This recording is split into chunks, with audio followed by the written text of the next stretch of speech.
again.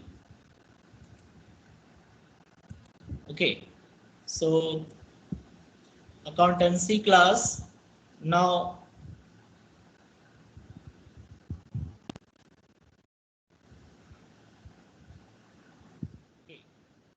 So now chapter name is beta cash book.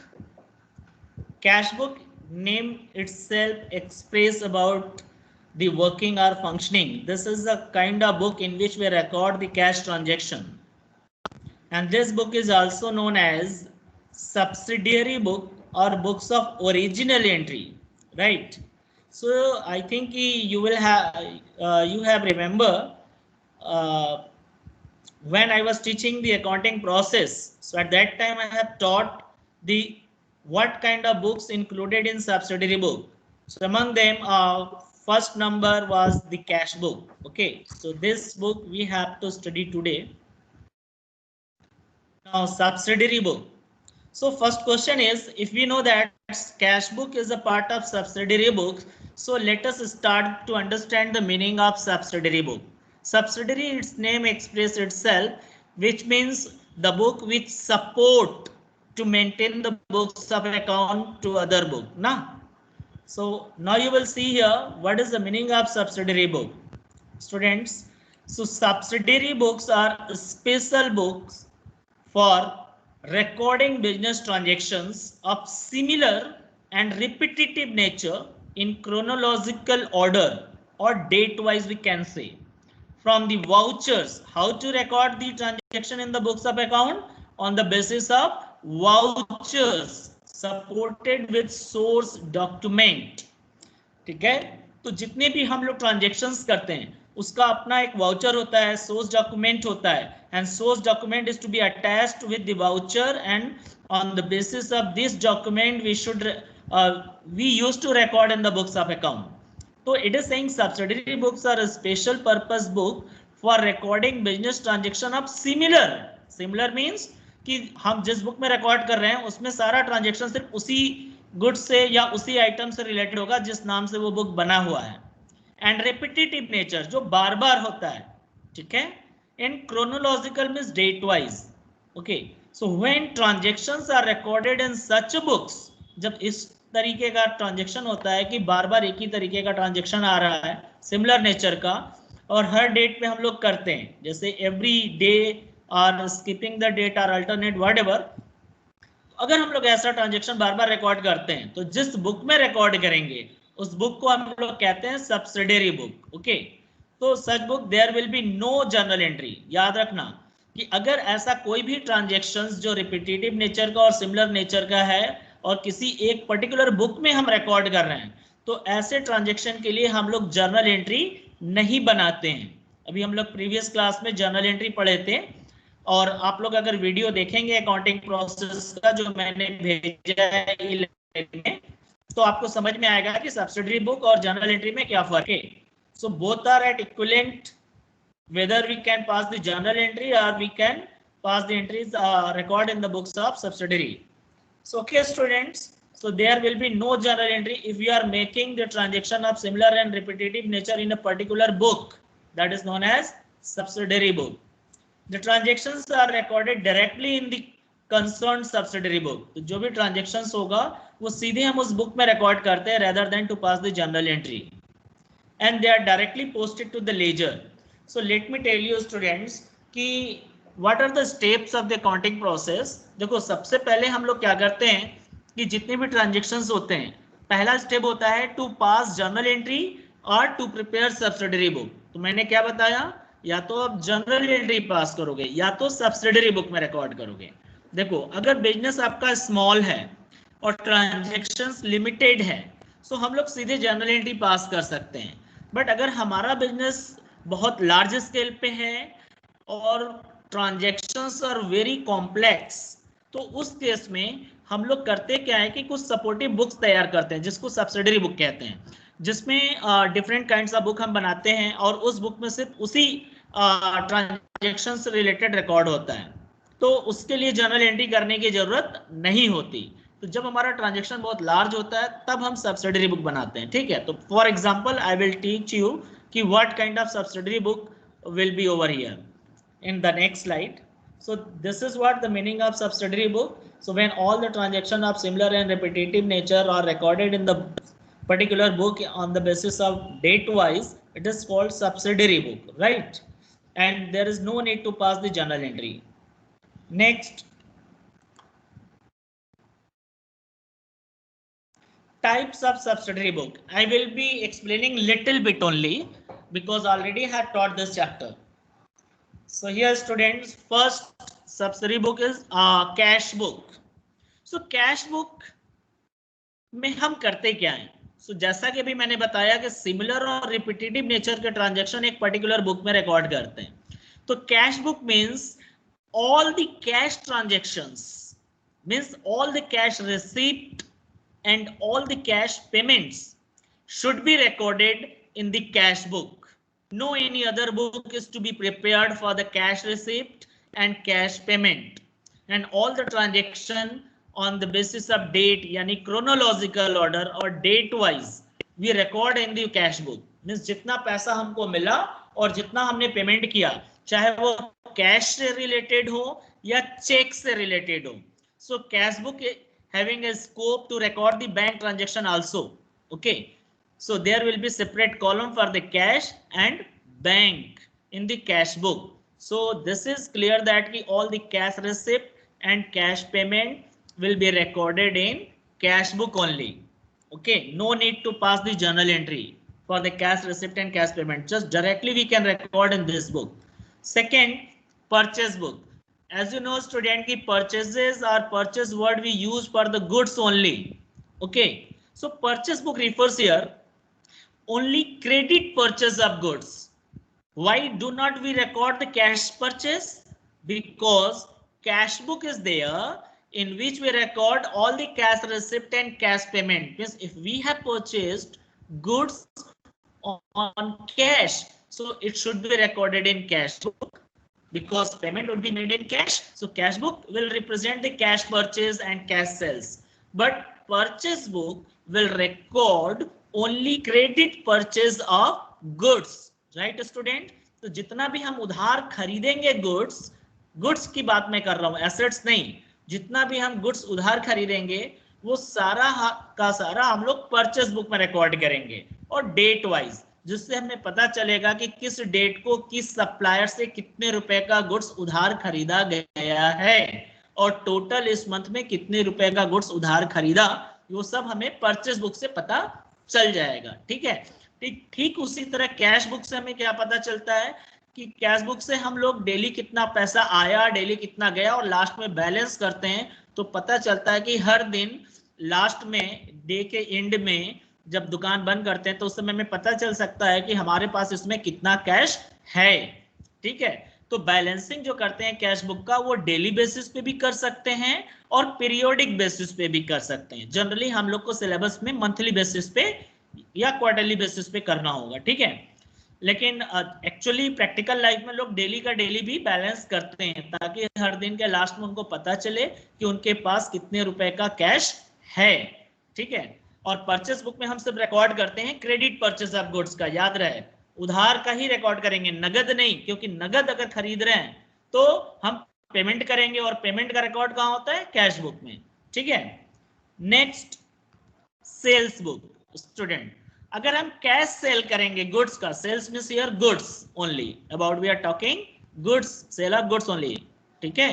Keep in mind, if we are talking about purchase of goods, so means purchase book means we are talking about the purchase of goods on credit. If we are talking about the sales book, it means we are talking about the sale of goods on credit, because if we sell goods on cash, so it should be recorded into the cash book, because अगर हम cell करेंगे तो cash receipt होगा, cash होगा तो वो cash book में record हो जाएगा. ठीक है. लेकिन जब हम उधार सेल करेंगे तो उसका तो कैश में रिकॉर्ड नहीं होगा, तो इसके लिए हम क्या करेंगे? सेल्स बुक में रिकॉर्ड करेंगे, जिससे हमको पता चलेगा कि एक पर्टिकुलर मंथ में कितने रुपए का गुड्स किस किस को उधार बेचा गया है और मंथ के लास्ट में टोटल कितने रुपए का हमारे पास डेटर है या कितने रुपए का टोटल हमने उधार सेल किया, हमको इस बुक से पता चल सकता है. तो बड़े ट्रांजैक्शन, बड़े बिजनेस में हम लोग सब्सिडरी बुक मेंटेन करते हैं ट्रांजैक्शन को समराइज करने के लिए, ताकि आसानी से हम समझ सकें। नेक्स्ट, परचेज रिटर्न बुक और return outward book students.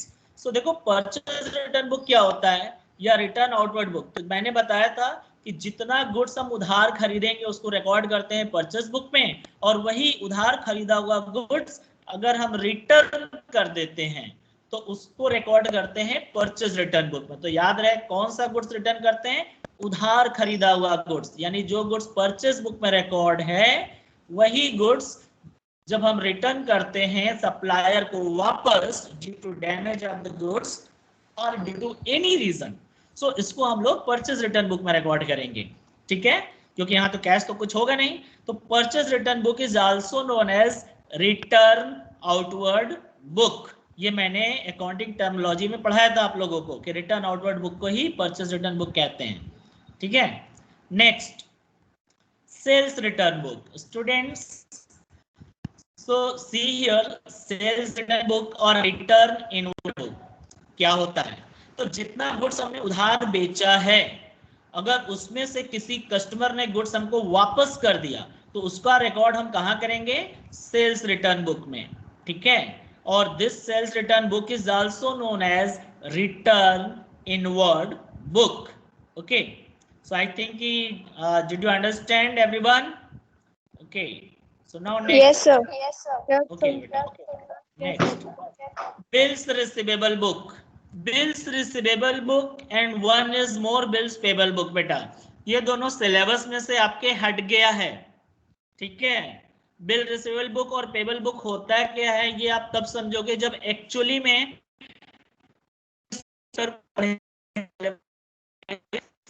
Exchange के नाम से।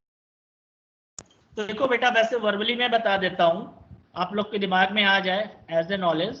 देखो जब हम गुड्स किसी कस्टमर को उधार सेल करते हैं, जब कस्टमर को गुड्स उधार सेल करते हैं और कस्टमर हमसे प्रॉमिस करता है कि हम बेटा this is due to network, it will okay due to when network will be okay. Okay, so it would be breaking ना, नेटवर्क क्या हो रहा है, स्क्रैच हो रहा है, उसमें ब्रेक हो रहा है तो आएगा, क्रैक होता है तो नेटवर्क की। बिल्स रिसीवेबल बुक हम लोग बात कर रहे हैं, सिंपल सा मैं एग्जांपल लेके बता रहा हूँ आपको, सिलेबस में ये दोनों बुक भी। जब हम किसी कस्टमर को गुड्स उधार, राइट, किसी कस्टमर को हम गुड्स उधार सेल करते हैं तो कस्टमर हमसे प्रॉमिस करता है कि हम आपका, बेटा क्रैक हो रहा है voice, Yes, sir. You are not listening any word. So yes, cracking is the problem of poor connectivity. Okay, I will send the video and I will see this. Okay, it may be from both sides, from your side and from my side, but from my side it is okay right now. Okay, so bills receivable book, I was talking about कि when we sell goods to a customer on credit, जब हम किसी customer को goods उधार cell करेंगे तो वो customer हमें क्या करता है, प्रॉमिस करता है कि हम आपका पेमेंट इतने दिनों में कर देंगे, से 1 week 15 days whatever, 2 months 1 month, जो भी प्रॉमिस करता है। तो हम क्या करते हैं उससे कि हम कस्टमर से कहते हैं कि जो आप प्रॉमिस वर्ड्स में कर रहे हो आप प्लीज इसे हमें लिख कर दे दो। तो कस्टमर कहता है वेयर शुड आई राइट। ठीक है, तो हम क्या करते हैं, हम क्या करते हैं, अपने पास ड्राफ्ट बना के रखे होते हैं, ड्राफ्ट बनाते हैं जिसमें लिखते हैं कि ये फला कस्टमर का नाम होता है जिसको हमने उधार गुड्स बेचा है, उसका एड्रेस होगा और वो क्या प्रॉमिस कर रहा है, कि वो प्रॉमिस कर रहा है कि हम इतने दिन में बाद पेमेंट करेंगे, तो उस चीज को हम उसमें लिख देते हैं और उसके बाद वो कस्टमर अपना सिग्नेचर करता है by writing the word accepted. ठीक है, और फिर जैसे वो साइन करता है वो बन जाता है बिल।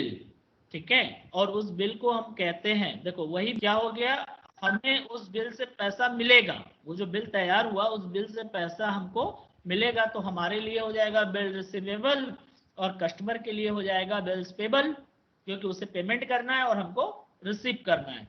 तो हम जब रिकॉर्ड करेंगे उस बिल को तो बिल रिसीवेबल में करेंगे और कस्टमर रिकॉर्ड करेगा तो बिल्स पेबल में, या कस्टमर की हमने बिल रिसीवेबल में रिकॉर्ड कर लिया।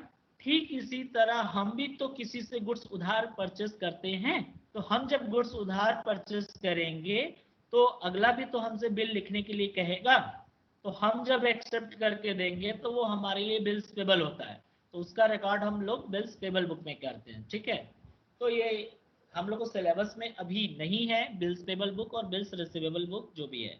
ठीक है, नेक्स्ट है, यहां पर आप ध्यान दो, जर्नल प्रॉपर। तो बेटा बुक जो पढ़ना है हम लोग को, cash book, purchase book, sales book, purchase return book, sales return book, और उसके बाद सीधे जर्नल प्रॉपर। जर्नल प्रॉपर में क्या होता है कि बिजनेस का कोई भी ऐसा ट्रांजैक्शन जो कि न तो कैश बुक में रिकॉर्ड हुआ हो, न ही परचेस बुक में रिकॉर्ड हुआ हो, न ही सेल्स बुक में रिकॉर्ड हुआ है, न ही परचेस रिटर्न और सेल्स रिटर्न में। तो ऐसा कोई भी ट्रांजैक्शन जो ऊपर मेंशन्ड किसी भी बुक में रिकॉर्ड नहीं किए हैं, उसके लिए हम लोग नॉर्मली जर्नल एंट्री पास करते हैं। ठीक है, उस जर्नल एंट्री को कहते हैं हम लोग जर्नल प्रॉपर। तो जर्नल प्रॉपर का मतलब कोई अलग फॉर्मेट नहीं है, वो सिंपल जर्नल एंट्री ही है, बट यहाँ हम लोग पूरा का पूरा जर्नल एंट्री पास नहीं करेंगे, सिर्फ हम लोग उस ट्रांजैक्शन की एंट्री पास करेंगे जिसको कि ऊपर किसी भी बुक में रिकॉर्ड नहीं किया गया है। ठीक है स्टूडेंट्स, आई होप कि यहाँ तक आप लोगों को समझ में आया होगा। अदिति क्लियर हुआ यहाँ तक? Aditi are you listening? Aditi, are you listening me? Your voice is not coming. Okay, so now we are moving for the next. So subsidiary book के types of subsidiary book, you should learn this. You can take the screenshot. Now cash book. So student, cash book क्या होता है? अभी मैंने बताया कि cash book में जितने भी कैश ट्रांजेक्शन्स होते हैं वो रिकॉर्ड करते हैं, उसी को हम लोग फिर से पढ़ लेते हैं। ठीक है, सो देखो यहाँ लिखा है, cash book is the book of prime entry. All the cash and bank transactions of receipt and payments are recorded date-wise in this book.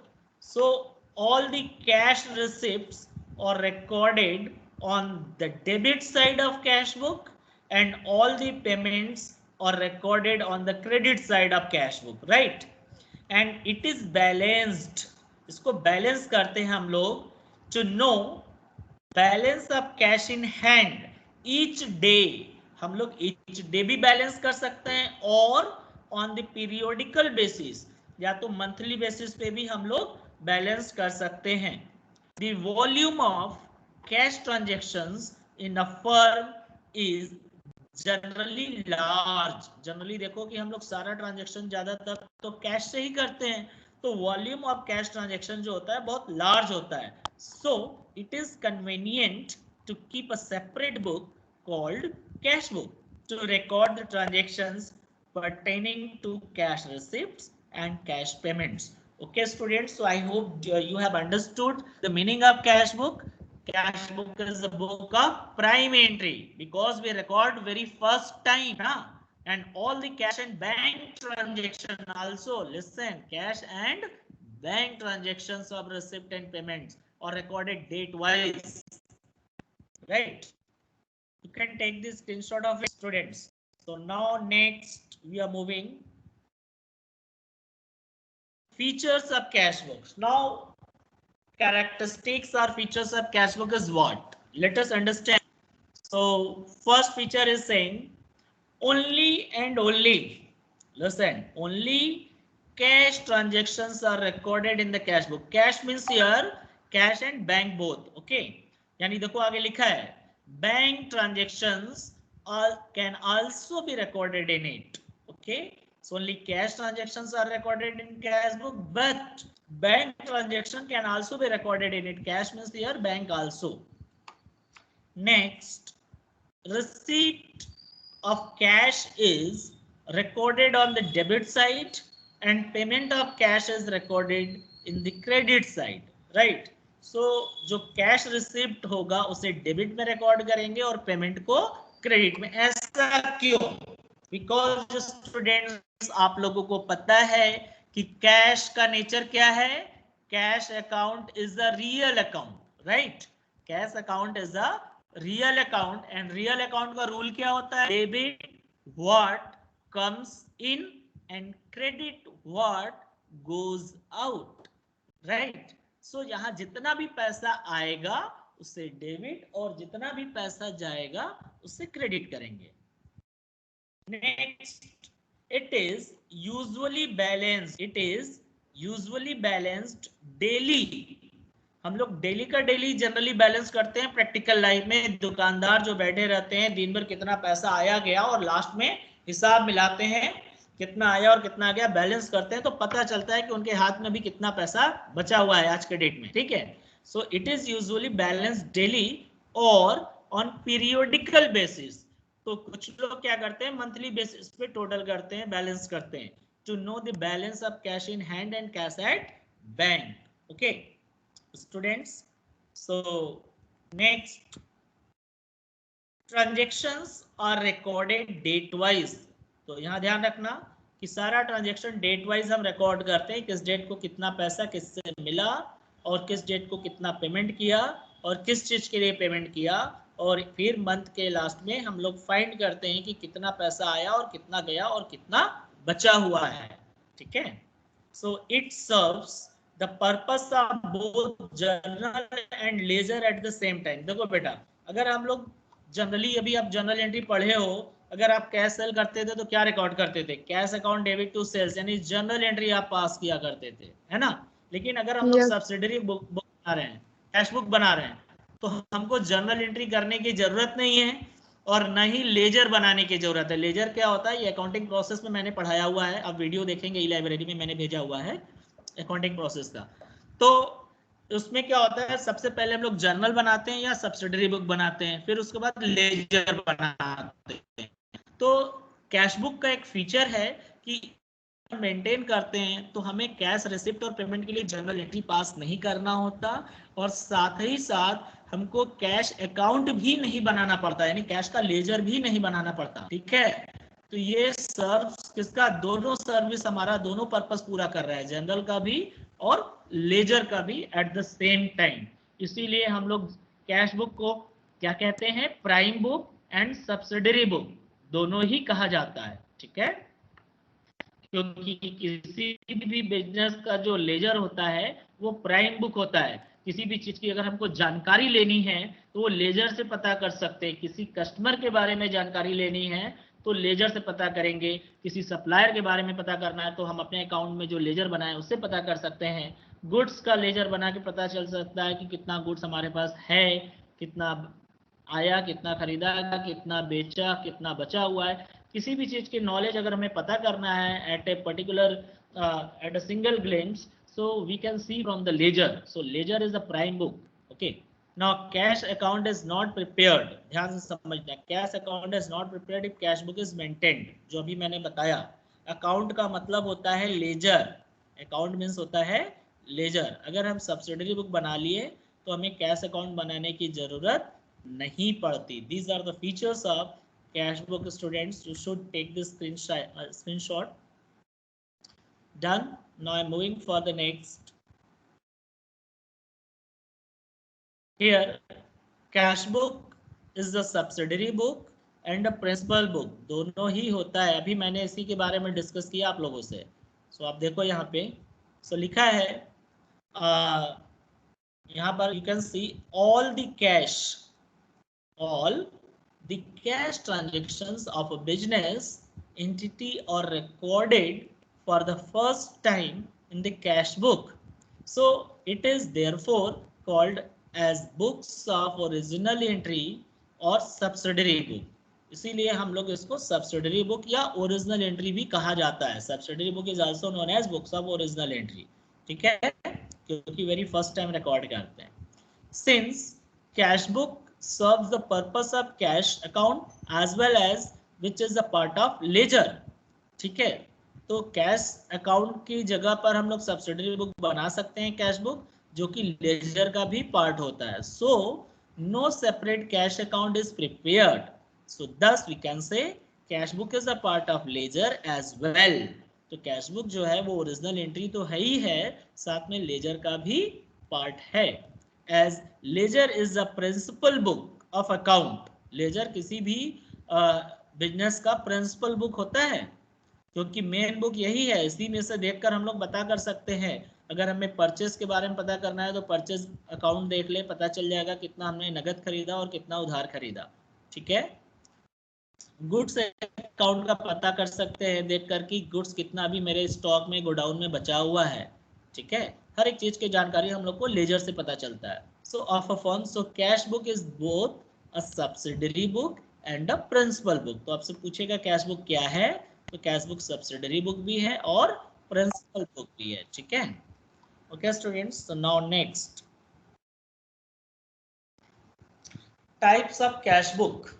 सो बेटा टाइप्स ऑफ कैश बुक आप लोग देखो अच्छे से, कितने प्रकार के कैश बुक हम लोग को बनाने हैं।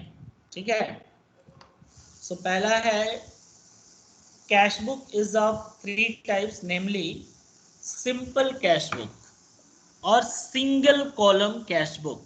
राइट, सिंपल कैश बुक और सिंगल कॉलम कैश बुक का मतलब होता है इट इज यूज फॉर कैरा रिकॉर्डिंग कैश ट्रांजेक्शंस। देखो सिंगल कॉलम, अभी मैंने बताया कि कैश बुक में हम लोग कैश का भी रिकॉर्ड करते हैं और साथ ही साथ बैंक का भी रिकॉर्ड कर सकते हैं।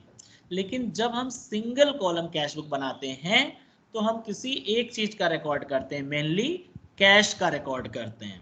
ठीक है, सो सिंपल कैश बुक में हम लोग सिर्फ एंड सिर्फ कैश रिसिप्ट और कैश पेमेंट का रिकॉर्ड करते हैं। राइट, अब दूसरा होता है डबल कॉलम और 2 column cash book, that is cash and bank column दोनों का साथ साथ रिकॉर्ड करते हैं। इसमें 2 कॉलम बनाएंगे, एक कॉलम कैश के लिए और एक कॉलम बैंक के लिए। ठीक है स्टूडेंट्स, जिसमें कैश में कैश रिसिप्ट और कैश पेमेंट का होगा और बैंक से बैंक रिसिप्ट और बैंक पेमेंट का होगा। So it is used to record cash and bank column in cash book. Next है पिटी कैश बुक। ये क्या होता है, एक नया तरीके का, समझो आप। पिटी का मतलब होता है स्मॉल, या इसको और हिंदी में कहते हैं, ठीक है, मतलब खुदरा रोकड़ बही, हिंदी नाम है शुद्ध पिटी कैश बुक, इंग्लिश में पिटी कैश बुक कहते हैं। ये होता क्या है, देखो किसी भी ऑर्गेनाइजेशन में छोटे छोटे खर्चे बहुत होते हैं। ऑफिस में जनरली ऑफिस से रिलेटेड होता है। ठीक है, जैसे ऑफिस में स्टेशनरी खत्म हो गई, ऑफिस में किसी डॉक्यूमेंट को फोटोस्टेट कराना है। ठीक है, ऑफिस में कोई क्लाइंट आ गया, उसके लिए रिफ्रेशमेंट कोल्ड ड्रिंक वगैरह मंगा देना है। ठीक है, पेन खत्म हो गया, इंक खत्म हो गया ऑफिस में, मान लो अगर रूरल एरिया में ऑफिस है, लाइट नहीं है तो कैंडल मंगाना हो गया। ठीक है, ऑफिस में काम करने वाले जितने एम्प्लॉई हैं लंच टाइम में उनको हाथ धुलने के लिए साबुन वगैरह चाहिए, तो साबुन का जो खर्च हो गया। ठीक है, कोई लेटर पोस्ट करना है तो पोस्टेज एक्सपेंसेज हो गया। किसी पर्टिकुलर काम से, ऑफिस के काम से किसी एम्प्लॉय को भेज रहे हैं कि जाओ वहाँ से ये सामान लेकर आओ, या किसी पर्पस के लिए भेजा, तो वहाँ तक जाने के लिए उसको ट्रेवलिंग यानी ऑटो फेयर, रिक्शा फेयर, कुली, कार्टेज जो भी अवेलेबल है वो ज़रूरत पड़ेगी। तो इस तरीके की छोटे छोटे जो खर्चे होते हैं बहुत सारा होता है, तो इसको हम लोग पिटी एक्सपेंसेज कहते हैं। ठीक है, सो इस पिटी एक्सपेंसेज को रिकॉर्ड करने के लिए हम लोग पिटी कैश बुक मेंटेन करते हैं। ये कैसे मेंटेन किया जाता है मैं अभी एक शॉर्ट में बता देता हूँ। देखो ऑफिस का जो पीटी एक्सपेंसेज होता है, यानी छोटे छोटे जो खर्चे होते हैं, वो मंथली बेसिस पे एस्टिमेट कर लिए जाते हैं, अनुमान लगाया जाता है कि लगभग इतना रुपया खर्च होगा। से फॉर एग्जांपल 2000 रुपया हमने ले लिया कि 2000 रुपया एक महीने की छोटे छोटे खर्च है। ठीक है, वो कम भी हो सकता है, ज़्यादा भी हो सकता है, बट ऑन एवरेज 2000 रुपया हमने ले लिया। तो अब होगा क्या, इसमें 2 तरीके के देखो कैशियर होते हैं बेटा। एक कैशियर होता है हेड कैशियर, जो कि कैश बुक मेंटेन करता है। मेन जो डबल कॉलम वाला, सिंगल कॉलम वाला कैश बुक मेंटेन करता है वो मेन कैशियर होता है, हेड कैशियर। और होता है एक जूनियर कैशियर जिसे हम लोग पीटी कैश बुक कहते हैं। ठीक है, तो जो पीटी कैश मेंटेन करता है, तो जो जूनियर कैशियर होता है वो एडवांस में हेड कैशियर से जो एस्टिमेटेड अमाउंट है ऑफिस का कि इतना रुपया लगभग खर्च होगा, वो पहले ही ले लेता है। तो पीटी कैश बुक में रिसिप्ट में 2000 रुपया पहले ही लेके रख लिया। अब उसी 2000 में से पूरे महीने भर थोड़ा थोड़ा करके खर्च होता रहता है। ठीक है। अब मंथ के लास्ट में बैलेंस करते हैं, अगर बच गया तो जितना बैलेंस हुआ फिर से उसको बैलेंसिंग निकाल के रखेंगे, और जितना खर्च हुआ उतना फिर से हेड कैशियर से और ले लेंगे, ताकि फिर से इनकी ओपनिंग बैलेंस अगले मंथ की 2000 हो जाए। लेकिन कभी कभी मान लो कि खर्च ज़्यादा हो गया, जैसे 2000 रुपया लिया था बट वो पूरा खत्म हो गया, अभी मंथ बचा हुआ है, तो जितना खत्म हो गया और जितनी और ज़रूरत है तो उस समय जूनियर कैशियर फिर हेड कैशियर से और मांग लेता है। ठीक है, तो मांगकर फिर खर्च करता रहता है। इसका मतलब पीटी कैश बुक में खर्च से पहले ही हम लोग खर्च मान लेते हैं और उसका पैसा एडवांस लेके रख लेते हैं और फिर उसमें से धीरे धीरे खर्च करते हैं। इसे हम लोग पीटी कैश बुक कहते हैं। तो लिखा है it is use for recording petty cash transactions of payments only. Okay, so यहाँ पर अब देखो आप लोग पढ़ेंगे, लिखा है a business entity is free to keep any one type of cash book among first two. First मतलब सिंपल और दूसरा है डबल, यानी सिंगल कॉलम या डबल दोनों में से कोई भी रख सकता है एज पर रिक्वायरमेंट्स। ठीक है, बट जो requirement besides keeping PT cash book, तो पीटी कैश बुक तो अलग से रखा जाता है, ये कंपलसरी है छोटे छोटे खर्चे के लिए। अगर हम ना रखें अलग से पीटी कैश बुक तो ये अननेसेसरी ट्रांजैक्शन बहुत बड़े हो जाएंगे, 10 रुपए का खर्चा 20 रुपए का, और उसको मेन कैश बुक में रखेंगे तो इट विल बिकम सो लेंदी। सो इसलिए हम लोग पीटी कैश बुक अलग से बनाते हैं।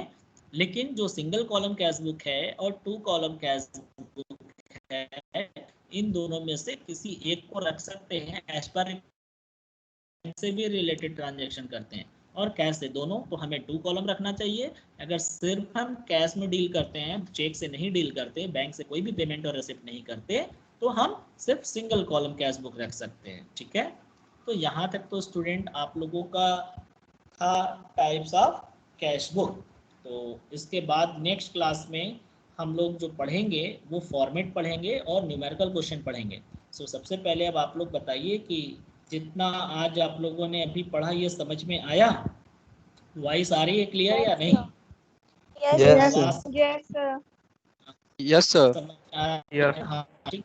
तो बीच में आवाज डिस्टर्ब होती है ना, वो नेटवर्क की वजह से होता है, उसके लिए हम आप कुछ नहीं कर सकते। ठीक है, तो यहाँ तक समझ में आ गया। तो आज हम सोचे थे कि हम आप लोगों को न्यूमेरिकल बताएंगे, बट आज के क्लास में पहले आप लोग इतना अच्छे से बुक से रिवाइज कर लो ताकि आप पढ़े रहेंगे, और बुक आपके पास है, बुक से फॉर्मेट एक बार पढ़ लेना आप लोग। ठीक है, तो अगले क्लास में हम लोग इसको अच्छे से पढ़ेंगे, न्यूमेरिकल बोर्ड पे पढ़ेंगे, व्हाइट बोर्ड पे हम शेयर करेंगे अपना, और कोशिश करिएगा कि सबका नेटवर्क वगैरह भी और मेरा भी अच्छा रहे। ठीक है, तो ओके। सो और